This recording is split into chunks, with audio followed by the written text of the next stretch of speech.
جو لوگ اللہ کے اقراروں اور اپنی قسموں کو بیچ ڈالتے ہیں اور ان کے عوض تھوڑی سی قیمت حاصل کرتے ہیں، ان کا آخرت میں کچھ حصہ نہیں۔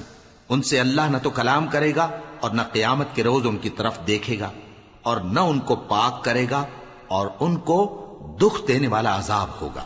اور ان اہل کتاب میں بعض ایسے ہیں کہ کتاب یعنی تورات کو زبان مروڑ مروڑ کر پڑھتے ہیں تاکہ تم سمجھو کہ جو کچھ وہ پڑھتے ہیں کتاب میں سے ہے، حالانکہ وہ کتاب میں سے نہیں ہوتا، اور کہتے ہیں کہ وہ اللہ کی طرف سے نازل ہوا ہے، حالانکہ وہ اللہ کی طرف سے نہیں ہوتا، اور اللہ پر جھوٹ بولتے ہیں اور یہ بات جانتے بھی ہیں۔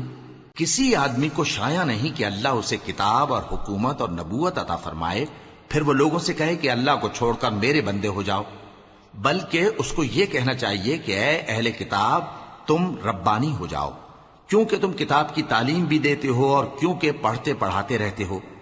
اور اس کو یہ بھی نہیں کہنا چاہیے کہ تم فرشتوں اور پیغمبروں کو معبود بنا لو۔ بھلا جب تم مسلمان ہو چکے تو کیا وہ تمہیں کافر ہونے کو کہے گا؟ اور جب اللہ نے پیغمبروں سے عہد لیا کہ جب میں تم کو کتاب اور دانائی عطا کروں پھر تمہارے پاس کوئی پیغمبر آئے جو تمہاری کتاب کی تصدیق کرے تو تمہیں ضرور اس پر ایمان لانا ہوگا اور ضرور اس کی مدد کرنی ہوگی۔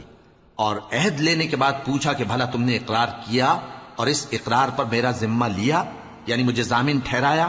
انہوں نے کہا ہاں ہم نے اقرار کیا۔ فرمایا کہ تم اس عہد و پیمان کے گواہ رہو اور میں بھی تمہارے ساتھ گواہ ہوں۔ اب جو لوگ اس کے بعد پھر جائیں تو وہی بد کردار ہیں۔ پھر کیا یہ کافر اللہ کے دین کے سوا کسی اور دین کے طالب ہیں؟ حالانکہ سب اہل آسمان و زمین خوشی یا ناخوشی سے اللہ کے فرما بردار ہیں اور اسی کی طرف لوٹ کر جانے والے ہیں۔